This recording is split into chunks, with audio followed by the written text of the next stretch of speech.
प्यारे साथियों, सरदत्त Chaudhary YouTube channel पर आपका फिर से स्वागत करता हूं। चलिए, किसानों की ही एक बात है, जब कोई हम ब्याज पर रुपए देते हैं या फिर किसी से ब्याज पर रुपए लेते हैं तो कैसे हम उसको सॉल्व करते हैं। क्योंकि मैथमेटिक्स में अक्सर अलग तरीके होते हैं और हमारे ग्रामीण अलग तरीके होते हैं जिन्हें बच्चे अक्सर कर नहीं पाते। तो चलिए, हम इस वीडियो के माध्यम से आपको आज वो सब बताएंगे और क्या डिफरेंस है। एक एक दिन का हिसाब लगाना आप सीख जाएंगे। दोस्तों, सबसे पहले मैं आपको थोड़े टाइम के लिए पहले जो किताब में जो लिखा रहता है उसके बारे में बता देता हूँ कि 5,000 रुपये हैं 10% वार्षिक ब्याज की दर से करते हैं और 2 वर्ष 7 महीने का कितना हो जाएगा। तो अगर मैं इसी को उससे करूँ, भाई वो तो आपने पढ़ा है, ब्याज बराबर क्या होता है, SI बराबर P गुणा R गुणा T अपॉन 100, एक ये फार्मूला पढ़ा है ना। या फिर क्या करेंगे, 5,000 गुणा 10 गुणा 2 वर्ष है तो 2 और 7 माह है, माह को किस में बना लेंगे, साल में, 7/12 यानी 2 सही 7/12, 12 दूनी 24 और 7 31/12 और गुणा के 100। इसको सॉल्व कर देते हैं और सीधा सीधा वो उत्तर आ जाता है। अब आप सोच रहे होंगे कि फिर इसमें और गांव वाली ब्याज में डिफरेंस क्या है। तो साथियों, जो गांव वाली ब्याज हम करते हैं तो मैं आपको एक बहुत सीधी सी बात बता दूं कि यहाँ पे हमने जो ये 2 सही लिखा ना, मान के चलो और ढंग से क्लियर आएगा आपकी समझ में। मैं इस टॉपिक को थोड़ा सा क्लियरिटी बेस पे बता देता हूँ कि 2 वर्ष होता तो हम क्या करते, 5,000 करते मल्टीप्लाई 10 मल्टीप्लाई 2 वर्ष है तो 2/100 और ये सीधा सीधा सा आ जाता, ये कितना आ जाता, 100।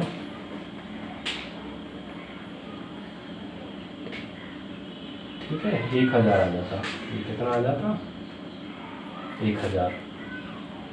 एक तो ये सीधी सी बात है। लेकिन अगर इसी को मैं ग्रामीण से करूं तो मैं क्या करूंगा, 5,000 गुणा 10। अब ये जो 2 है ना, 2 वर्ष, तो मैं गांव के हिसाब से जब करता हूं तो ये 2 वर्ष नहीं करूंगा, मैं कितना करूंगा, 12 का मल्टीप्लाई यानी 24। उसको किस में कन्वर्ट कर लेते हैं, महीने में। 2 रुपये सैकड़ा जो करते हैं हम यहाँ, तो वो महीने से करते हैं। समझे मेन डिफरेंस क्या है। जब हम गणित के हिसाब से लगाते हैं तो साल का गुणा करते हैं, 2 साल, 2 वर्ष है तो 2 साल, 2 वर्ष है तो 2 का गुणा, 3 वर्ष है तो 3 का गुणा, 4 वर्ष है तो 4 का गुणा। लेकिन जब ये ग्रामीण ब्याज लगाते हैं तो 2 वर्ष है तो 12 दूनी 24 का गुणा, 3 वर्ष होती 12 3 36 का गुणा, यानी महीनों के हिसाब से करते हैं। ये है डिफरेंस है। अब चलिए मैं इस क्वेश्चन को यहाँ पर समझाता हूँ। ये थोड़ा सा अंदर था, कैसे निकालते हैं इस चीज़ को समझाने वाले। सबसे पहले मैं एक सिंपल सा सवाल करूँगा कि 5,000 रुपये 2 रुपये सैकड़ा के हिसाब से, गांव में अधिकतर 2 ढाई यही करते हैं, ढाई मान लो, चलो ढाई भी समझाऊंगा आपको। और 2 वर्ष का कितना हो गया, यही लगाते हैं सीधा सा। तो क्या करना है, 5,000 गुणा 2 वर्ष का है तो 2 रुपये सैकड़ा का, और 2 वर्ष का है तो यानी 12 दूनी 24, तो 24 का मल्टीप्लाई बटे 100। यह मेरा क्या निकल के आ जाएगा, ब्याज निकल के आ जाएगा। 5 दूनी 10, 100 यानी ये कितना हो गया, 2400 रुपये। बात समझ में आ गई, कितना आ गया ये, 2400 रुपये। तो कोई फ़र्क पड़ा, बस कितना डिफरेंस था, यानी जब हम पूरी साल का गुणा कर रहे थे, 2 साल है तो 2 का, 3 साल है तो 3 का। लेकिन गांव की ब्याज में साल का नहीं करते, महीना का गुणा करते हैं। ठीक है, साल दे रखी हो तो उसे महीना में बदलते हैं और फिर उसका मल्टीप्लाई करते हैं। क्लियर। तो ये बात तो सिंपल सी आपकी समझ में आ ही गई। अब चलिए मैं आपको बताता हूँ कि अगर 5 महीने आए और 7 दिन आए तो इनका कैसे सॉल्यूशन करेंगे। तो मेरे दोस्तों, मैं आपको एक चीज़ समझा दूं कि अगर मुझे महीने को किस में कन्वर्ट करना है, साल में, तो पहले हमें ये सीखना है। मैं आपको पूछूं, 1 महीना बराबर कितना वर्ष,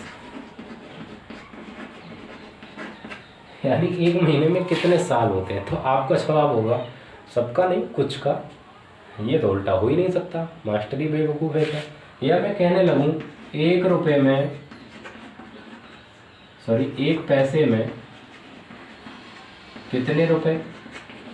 तो कुछ कहेंगे यार ये भी नहीं हो सकता, है ना। तो ये सब चीज़ संभव है। चलो मैं बताता हूँ कि ये क्या हो सकता है। 1 महीने में कितना वर्ष है? तो 1 महीने में कितना वर्ष है, यानी ये तो हमें नहीं पता, पर हमें क्या पता है 1 वर्ष में कितना होता है? 12 महीना। 1 वर्ष में क्या होता है? 12 महीना। तो 1 महीना में क्या हो गया? 1/12 वर्ष। कितना हो गया मेरे भाई? 1/12 वर्ष। समझ में आ गई? ऐसे ही अगर कोई पूछे 1 दिन में कितने महीने होते हैं, 1 दिन में कितने महीने, तो आप समझ जाओगे 1/30 महीना। 1/30 महीना, इसका मतलब है महीने का पहला दिन 1 दिन। टोटल कितना? 30। 1 दिन। अगर मैं कहूँ 2 दिन में कितने, तो टोटल कितने दिन? 2। जब मैं कहूँ कि 25 दिन में कितने महीने, तो कितने हो गए? 25/30, यानी 30 में से 25। तो समझ में आई? ऐसे ही यहाँ पे साल का मैं कहूँ 1 वर्ष में कितना, 1 वर्ष में 12 महीने। 1 महीने में कितने वर्ष? तो 1/12। मैं कहूँ 2 महीने में कितने वर्ष, तो 2/12। मैं कहूँ 3 महीने में कितना वर्ष, तो 3/12। बात समझ में आ रही है? तो इट इज़ वेरी सिंपल। तो अब ये जब हम सीख चुके हैं, अगर फिर भी आपकी समझ में नहीं आया तो मैं एक स्पेशली वीडियो लाऊंगा इसके लिए, तब आप सीखना। तो अब मैं देखो इसको क्या करना है, मुझे ग्रामीण हिसाब से हिसाब लगाना है। 5000 जो खाते हो मल्टीप्लाई 2। अब ये 1 साल है तो 12 महीने तो इसके हो गए। तो 1 साल का कितना हो गया? 12 महीना। तो 12 महीने तो ये फिक्स है। 5 महीना ये है तो कितने हो गए भाई टोटल? 17 महीने। अब ये 7 दिन और बच गए। 7 दिन को भी हम किस में बदल लें? महीने में बदल लें। तो महीने में बदलेंगे तो 7/30 है ना। कितना हो गया? 7/30, यानी 17 से ही 7/30, यानी इतने दिन और जुड़ गए। तो ये थोड़ा सा लंबा पड़ जाएगा यहाँ पे सॉल्व करेंगे तो। हालांकि अगर आपको करेक्ट आंसर चाहिए, गांव में कोई 2-4 दिन को सोचता भी नहीं है, ना कोई जोड़ता है।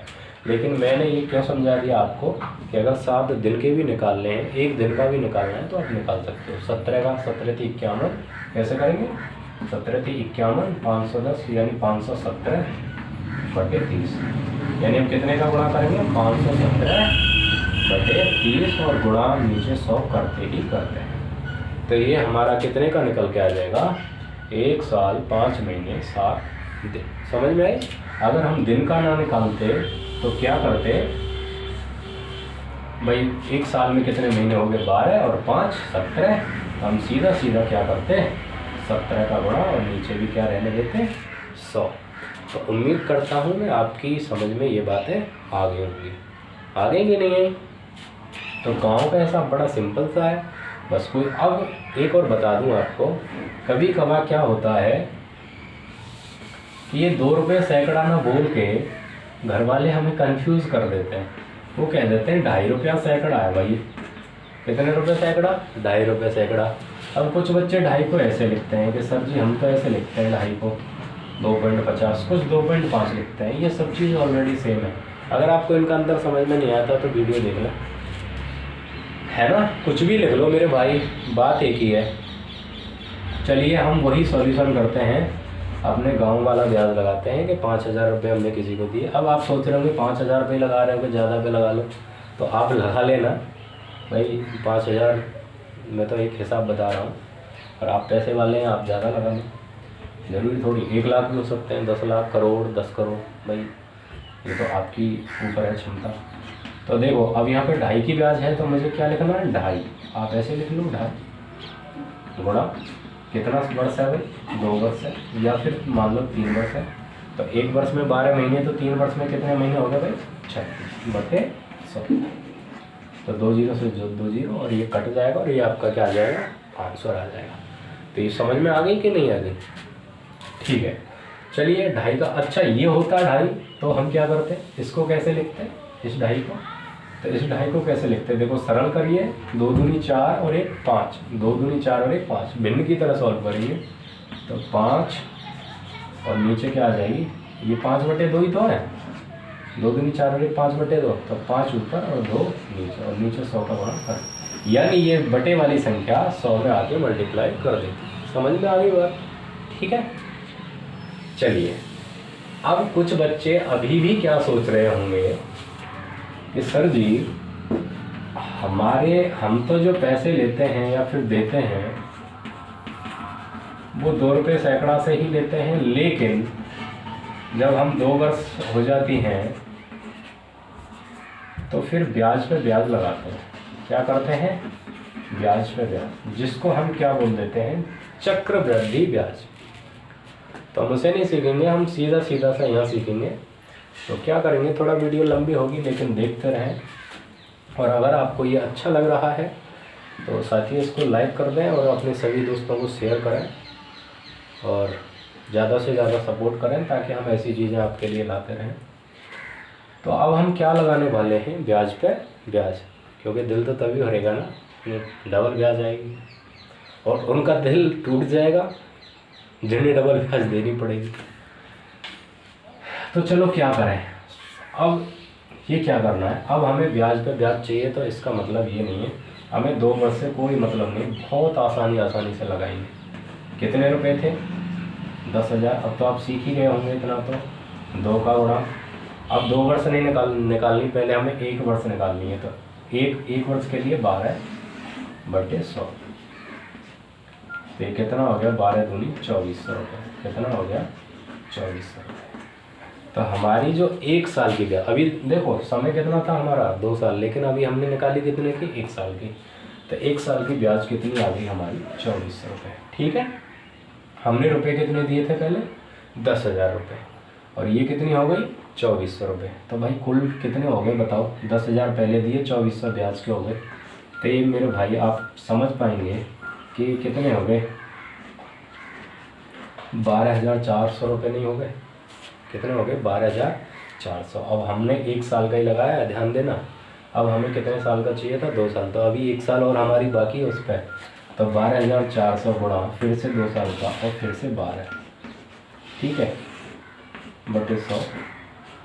तो ये आ गया 12 दूनी 24, 124 दूनी 248, 248 गुणा 12 है, 12 × 96, 12 × 48 और 9 17, और 12 दूनी 24 और 5 29। इतना ही रुपये हुआ ना? फिर भी मिस्टेक हो तो आप गुणा कर लेना, ठीक है। कितना रुपया हो गया? 2976 रुपये। ये हमारे किसके हो गए? ब्याज के हो गए। तो भाई हमें पता चल गई अब अगली साल के कितने रुपए? देखो पहली साल के तो 24 रुपये ब्याज हुआ था, लेकिन जब हमने जोड़ दिया था अब हमारा ब्याज कितना हो गया? 2976 रुपये। तो 12,400 तो पहली साल के थे और 2976 रुपये ये हो गए। तो इन्हें जोड़ देंगे, 6, 7, 13, 5, यानी 15,376 रुपये कुल टोटल बन गए। ये हो गया ब्याज पे ब्याज। अगर इसी चीज़ को हम सादा करते तो 10,000 गुणा 2 गुणा 2 साल है तो 12 दूनी 24 बटे 100, यानी 24 दूनी 4800 रुपये। तो ये कितना बनता? 14,800 रुपये। लेकिन ब्याज पे ब्याज से हमें कितना फ़ायदा मिल गया? 15,376 रुपये, यानी 1,000 कुछ रुपये का हमें ब्याज पे ब्याज लगाने से फ़ायदा हो गया। तो दोस्तों मैं उम्मीद करता हूँ ये चीज़ आपकी समझ में आई होगी। अगर नहीं आई है तो कमेंट बॉक्स में लिखें, कोई डाउट है तो भी कमेंट बॉक्स में लिखें, कोई नया टॉपिक है तो भी कमेंट बॉक्स में आप लिखें, हम आपके लिए ज़रूर वीडियो लाएंगे। अब नेक्स्ट वीडियो में हम आपके सामने उपस्थित होंगे। तब तक के लिए आप सभी को धन्यवाद। आप खुश रहें, अच्छे रहें।